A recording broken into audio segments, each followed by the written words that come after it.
Assalamualaikum warahmatullahi wabarakatuh. Selamat datang di podcast pertama aku.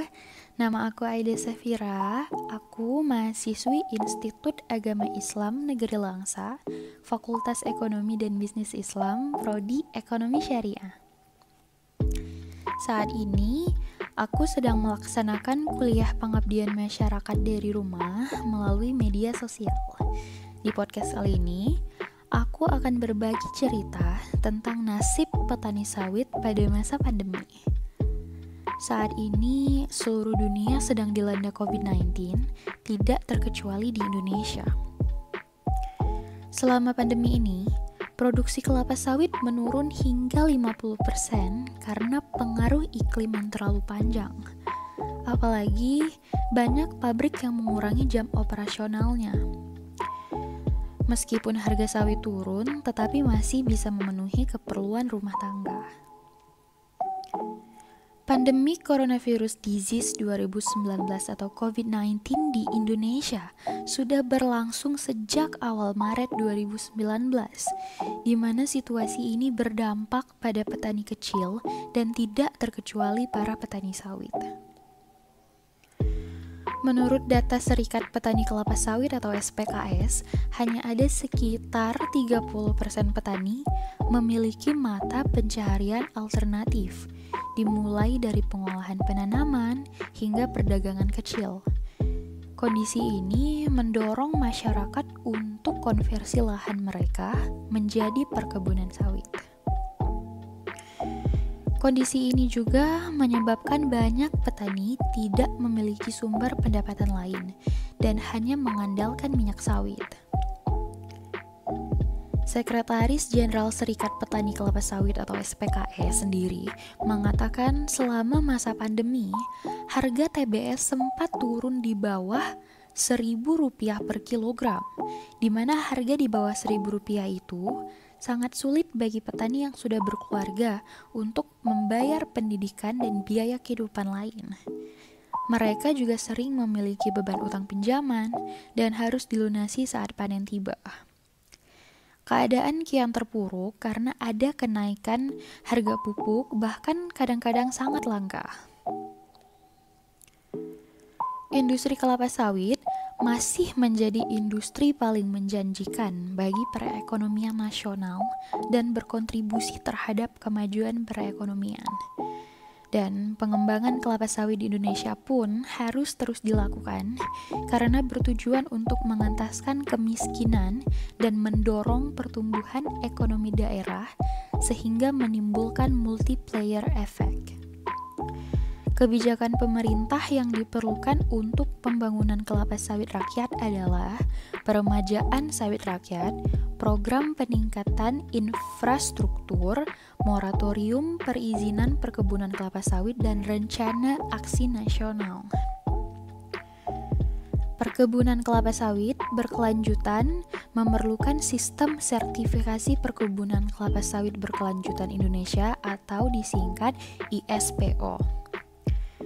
Dan peran pemerintah daerah dalam memajukan industri kelapa sawit yaitu pemberian fasilitas perizinan atau insentif penanaman modal, sosialisasi kepada perusahaan terkait kebijakan berinvestasi, pemantauan, pengendalian dan evaluasi serta penyediaan infrastruktur pendukung baik jalan, saluran, jembatan dan jaringan telekomunikasi.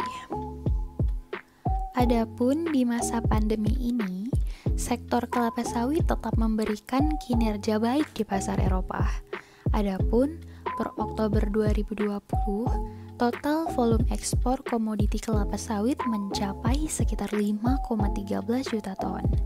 Sedangkan nilai ekspor yang diraup Indonesia pada periode yang sama sebesar 2,69 miliar US dollar. Sementara total volume ekspor komoditi kelapa sawit pada Oktober tahun 2019 mencapai sekitar 6,78 ton. Sedangkan nilai ekspor yang diraup Indonesia pada saat itu sebesar 2,77 miliar US dollar. Artinya, penurunan nilai ekspor pada tahun ini relatif tidak signifikan. Fenomena ini tak lepas dari stabilnya harga CPO secara internasional. Terlebih, kebutuhan masyarakat global akan produk CPO dan turunannya masih tinggi selama pandemi berlangsung.